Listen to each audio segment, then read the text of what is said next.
Oke, dalam sebuah penelitian, jadi supaya kita paham, kalau yang betul dia itu sebenarnya ada tahapan yang kita harus, pertama itu tahapan kita lakukan pra penelitian. Nah, pra penelitian menghasilkan ya data untuk membuat yang namanya fakta empiris, latar belakang. Nah, pra penelitian ini kalau dia datanya ada dari perusahaan itu bagus. Kan data ini bisa dua loh. Satu dari perusahaan itu sendiri, pamannya jumlah penjualan apa, kan perusahaan yang tahu. Kedua, kalau mengenai pelanggan atau konsumen itu kita tidak akan dapat di perusahaan. Adapun dia nggak akan mau ngasih tuh. Kenapa? Dia nggak akan mau membuka rahasia konsumen dia. Jarang dia mau ngasih. Disinilah kita melakukan survei awal, bisa berupa wawancara. Ya, wawancara bisa berupa dengan kuesioner. Inilah kuesioner. Apakah kuesioner harus diuji validitas? Tidak. Kuesioner untuk prasurvei atau pra penelitian itu kuesioner yang untuk menguatkan saja gitu. Bukan, nggak ada syarat-syaratnya. Mau 10 orang, mau 15 orang, nah, bisa saja hanya untuk menguatkan saja. Nah, sesudah kita dapat itu, jadilah latar belakang kita dengan ada fakta empiris. Ya kan? Baru kita masuk ke pertanyaan penelitian atau permasalahan, baru kita masuk seterusnya, dan kita masuk ke bab 3. Di situ ada kita disuruh membuat kuesioner. Nah, kuesioner ini apakah kita buat sendiri? Ya, bisa juga. Tetapi kuesioner yang baik ialah kuesioner yang dibuat berdasarkan titik 2 ada dimensi kalau di kita ya, atau indikator variabel. Maksudnya kenapa ada dimensi, ada indikator? Ada variabel, tidak ada indikatornya. Yang ada hanya dimensi. Jadi ada 3 tahapan itu. 1 variabel, 1 ada definisi, baru ada dimensinya, baru ada indikatornya. Kadang dia hanya sampai dimensi aja, tidak sampai ada indikator. Kenapa bisa gitu? Apa nggak bisa kita buat-buat saja? Kurang elok ya, karena kita bukan ahli, bukan pakar, bukan apa. Kan biasanya yang membuat indikatornya itu ya para ahli yang menemukan definisinya apa, ini itu. Menurut si Anu, ini definisinya. Itulah yang diturunkan jadi dimensi. Jadi dimensi itu lebih luas daripada indikator. Indikator itu bagian kecil dari dimensi. Nah, dari indikator diturunkanlah dia menjadi item-item. Nah, contoh ya, variabel X mempunyai dimensi 1. Dimensi itu biasanya hanya 1, ada 2 kadang-kadang.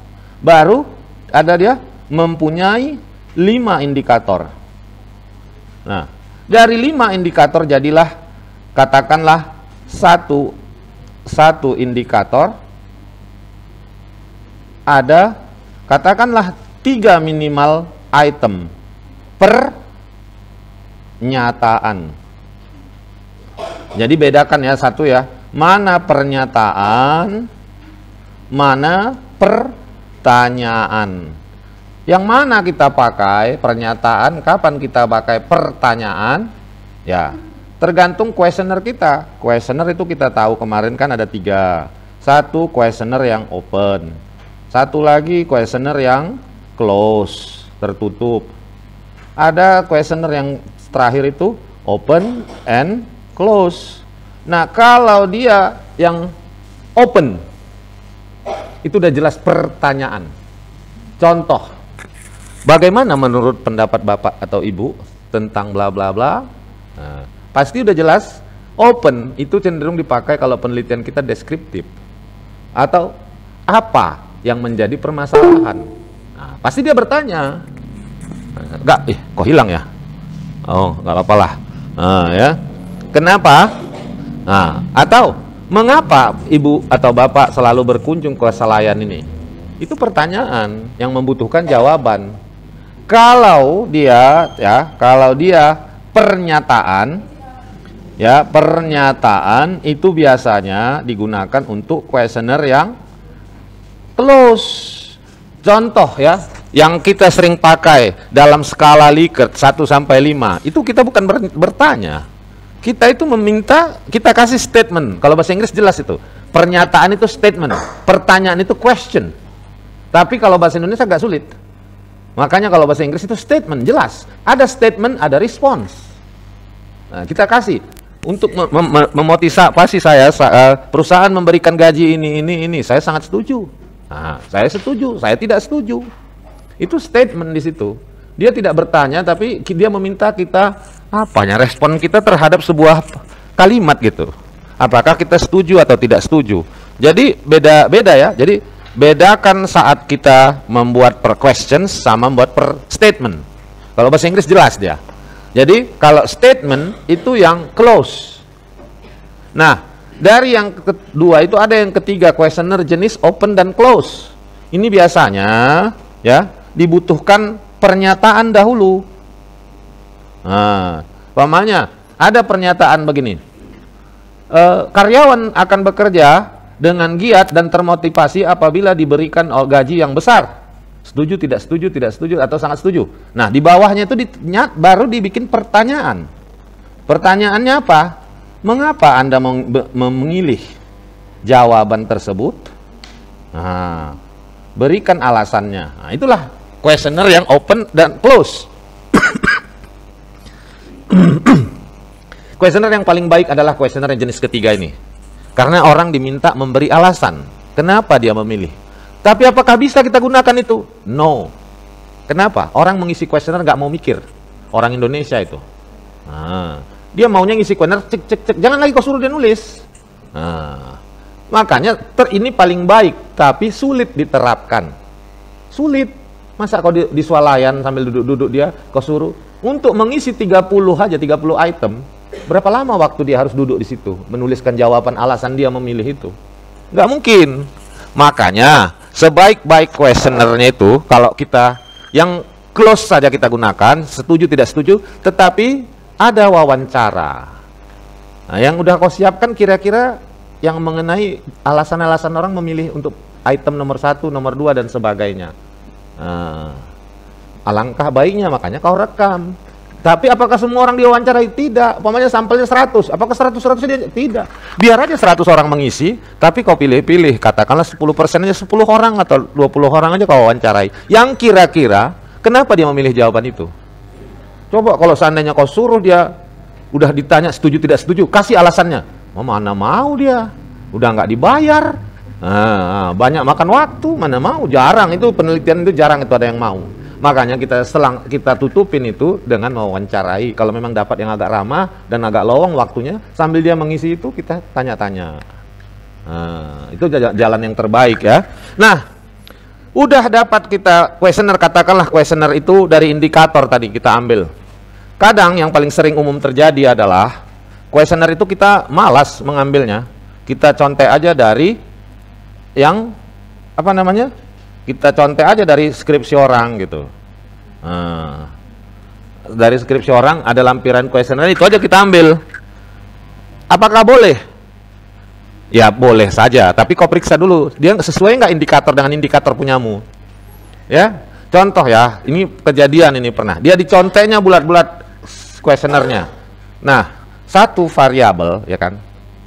Nah, ini variabel X kita katakan. Dia mengambil variabel X ini didefinisikan dan dimensinya dan indikatornya dibuat oleh Pak Joni. Nah, Bapak Joni ini yang kau kutip. Nah, ini yang kau kutip itu ya. Tapi memang sama variabel di penelitian orang skripsi yang kamu lihat. Tapi dia yang mengutip dari orang lain. Di Pak Joni ini indikator itu ada katakanlah 5, di tempat lain indikatornya ada 7. Nah, kan jelas berbeda. Nah, makanya diperiksa dengan bagus.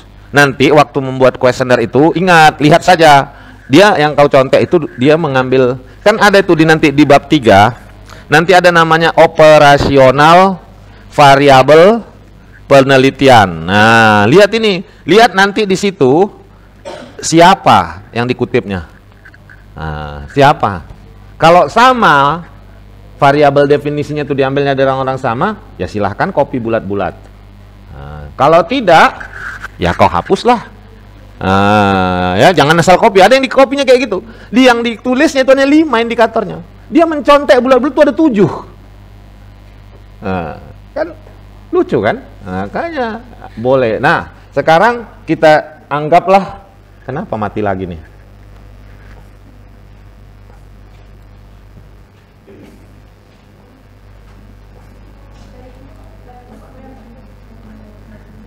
Udah.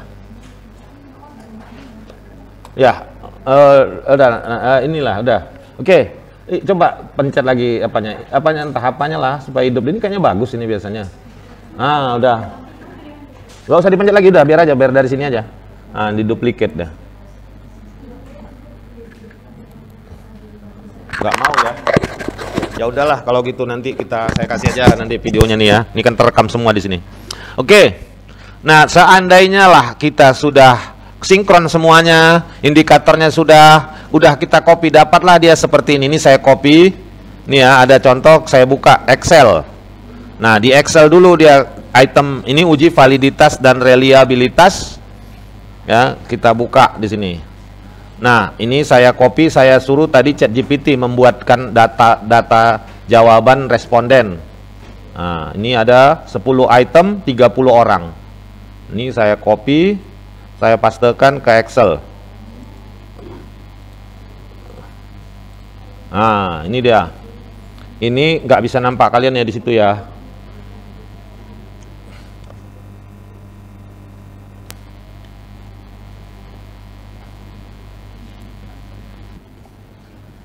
Tadi bisa. Atau coba kamu lihat belakang dari video in atau video out yang kamu bikin. Ada bacaannya tuh, video in. Enggak yang di belakangnya tempat colokannya. Ah, itu kan ada 2 biasanya. Ah, coba pindahin ke bawah atau di mana ada bacanya. Ah, kalau dia video out berarti harusnya bukan ke situ. Video in bacaannya ya, yang supaya dia connect. In. Udah pas. Oh, coba in. Ada berapa biji innya rupanya? 2, coba. Ya, agak sulit kita menerangkan ini kalau nggak kelihatan.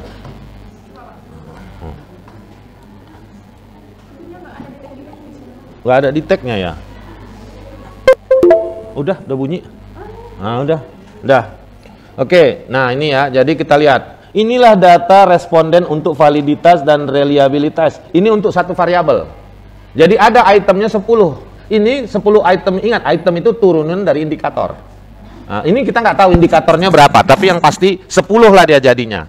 Nah, sekarang yang mau saya ajarkan itu bagaimana mengujinya dengan validitas dan reliabilitas. Langkah pertama kita dapat masukin datanya.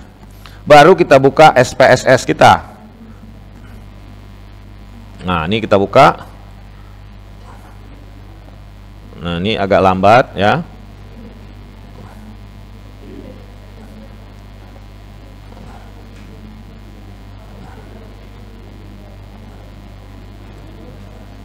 Ya, nah sekarang perhatikan, ingat selalu kalau di SPSS dimulai variable view.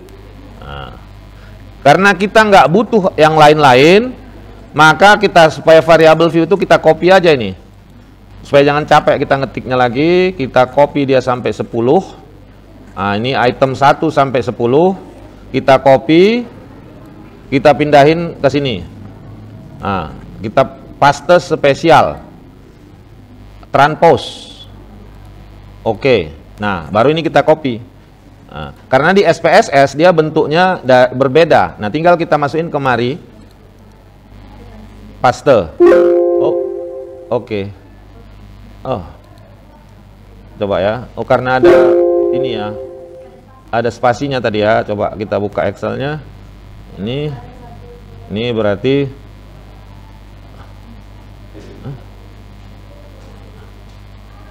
dia harus kita rapatin. Capek juga ya, nggak apa-apa lah.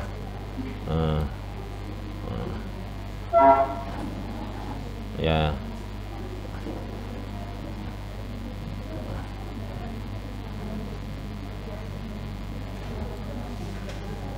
Ya, jadi seperti ini ya, kita apakan aja daripada terlama-lama capek, nanti nggak apa-apa.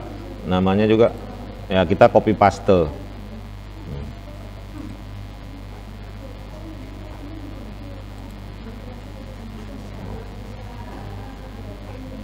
Dah, nah ini sekarang kita copy lagi sampai 10. Ctrl C, kita pindah ke SPSS-nya. Data variable view kita copy, paste. Nah, udah. Nah, sesudah jadi kita buang aja desimal ini karena nanti kita nggak ada data yang pakai desimal angkanya. Ini kita copy.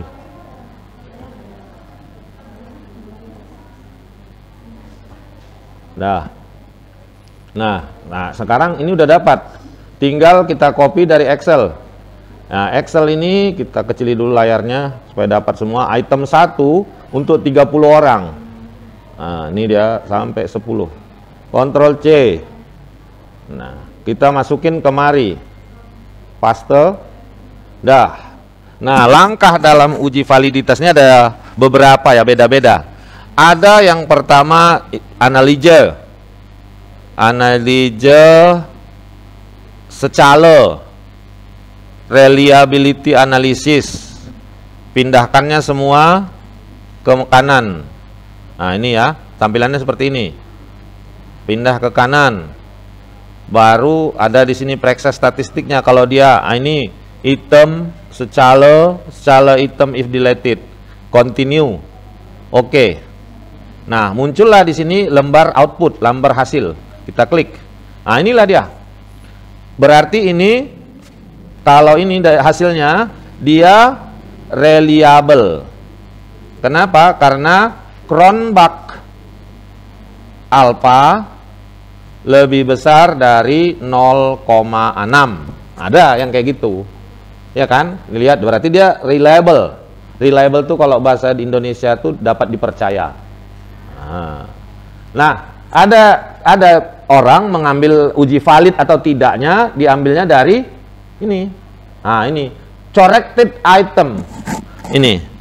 Tapi ada orang menganggap ini nggak betul, dia harus pakai korelasi. Nah, ini kalau dia menggunakan ini, semua nilai dari corrected item total correlation. Nah, ini ada yang bilang kalau lebih besar dari, jadi kita ketik di sini. Nah, kalau dia lebih besar dari 0,3000 itu sudah valid. Valid itu bahasa Indonesianya sah. Nah, ini tapi ada yang bilang nggak boleh pakai ini, nggak apa-apa, kita ikuti mau dia. Nah, kita kecilkan dulu tampilannya. Kita lakukan uji dengan menggunakan korelasi. Nah, percaranya kita klik analyze correlate bivariate. Nah, ya, bivariate kita blok semua, pindahkan.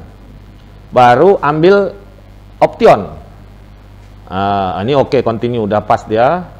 Person, ini kita ambil person dan flag signifikan, ini otomatis ini muncul. Oke kan? Nah, kalau dia model seperti ini, dia ambil dari sini. Tandanya gampang. Dari yang semua di ujung ini. Ya, yang di ujung ini. Nah, kalau dikecilkan dia itu nanti kan setiap yang ini sebetulnya jadi mereng dah gini. Nah, ini kan yang 1. Nah, yang diambil itu yang ini. Nah, kalau ini ternyata berbeda ya. Ini satu ini nggak valid. Ini valid, ini valid. Nah, ini tidak. Gampang sebetulnya. Dia perhatikan di atas ini pasti ada bintang-bintang. Nah, tapi kalau satu itu tidak, itu terlalu sempurna. Nah, nggak bisa terlalu sempurna. Nah, ini juga, ini enggak, ini iya, ini enggak. Nah, berarti item 1 valid, item 2 tidak, item 3 tidak, iya. Nah, dan seterusnya. Nah, berarti apa yang kita lakukan? Nah, dari sini berarti kita catat dulu. Kita ambil note. Nah, ya. Yang hidup berarti ya, hidup dia, hidup 1, 3, 4, A6, 7, cuma 7. Kok sedikit kali dari 10? 1, yang mati 1, 2, 3. 3, 1, ini mati. Ini mati. Ini mati.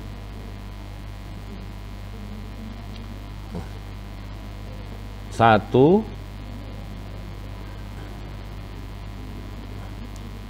ini hidup, ini mati, hidup, hidup, hidup, hidup.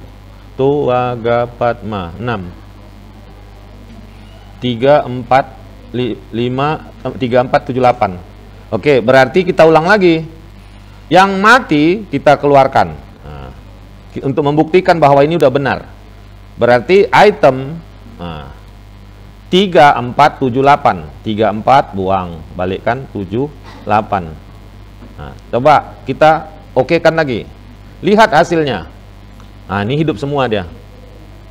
Ini kan lihat paling atas sama paling bawah juga, ke bawah juga. Ih, ini kok pada pematian ya? Waduh. Mendekati sempurna. Ya, tadi coba kita carilah. Oke, kita ulang dulu ya. Kita coba tanya ChatGPT. Kita tanyakan. Bagaimana menilai item questionnaire dalam uji validitas menggunakan validitas Pearson.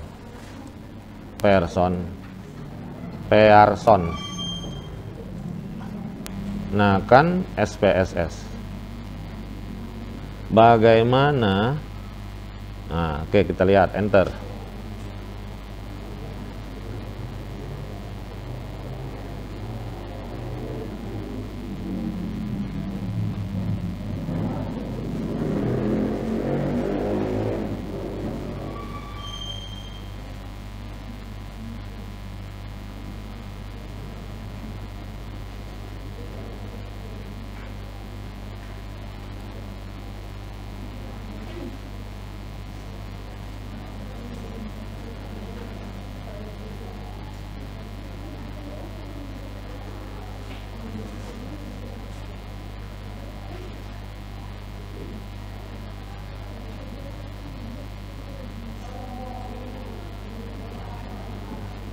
Buatkan contoh gambar hasilnya dalam format Excel.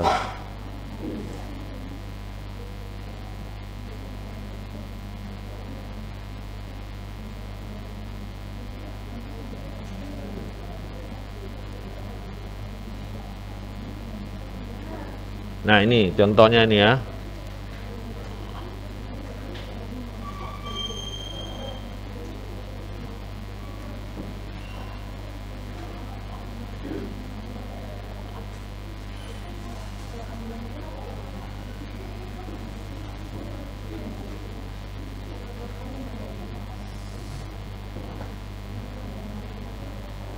Nah, ini kan hasilnya ini mirip yang punya kita nih. Dia dibaca terus ke kanan ini atau yang paling bawah ini. Ini kita geser kemari. Nah, ini. Harusnya ada item 10 sampai 9. Namanya mesin dia belum sempurna. Jadi dari sini bisa kita lihat bahwa setelah 2 kali pun dia tetap hasilnya hanya kalau kita lihat di sini ya, yang hidup ini mati, ini pun terlalu kecil, ini mati. Nah, jadi ada agak sulitnya di sini ya. Kadang kalau di sini yang tadi, yang model kayak gini, nah ini sekali aja dilihat, corrected item, pokoknya di atas 0,3 dia udah valid. Nah ya, nah coba kita lihat kalau dia ada nggak contohnya, nih kita lihat. Uji validitas dengan SPSS .pdf. Nah, ini dia. Nah, kita lihat.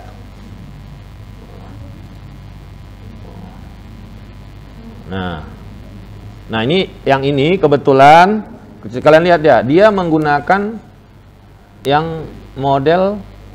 Nah, ini pindahkan variabel. Oh, dia ini yang lain lagi, pakai matrik dia semua. Nah, kita lihat sampai di, nah ini dia.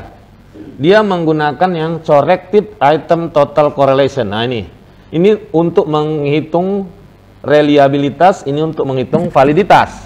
Nah, di sini dia ya. Nah, ada yang tadi, coba kita lihat lagi, yang menggunakan, jadi itu tergantung dosen mula. Ada dosen nggak mau dia yang kayak gitu. Nah, ini kita lihat. Nah, kita lihat di sini. Nah, ini kita lihat.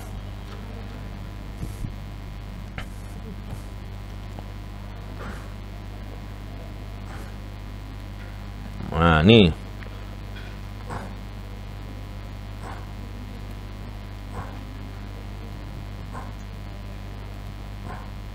Nah, ini kita mudah-mudahan dia yang pakai uji korelasi. Kita lihat ya. Nah, ini kita lihat dia pakai nilai R hitung dengan R tabel. Nah, ini dia. Kata koefisien. Nah, ini datanya di SPSS.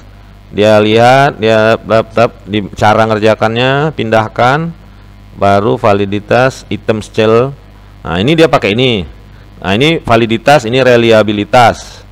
Nah, kalau yang lain ini tabel R. Oh, dia hanya melihat, nggak ada yang pakai kayak tadi ya. Coba kita lihat lagi. Kita ketik aja di sini SPSS, pakai korelasi.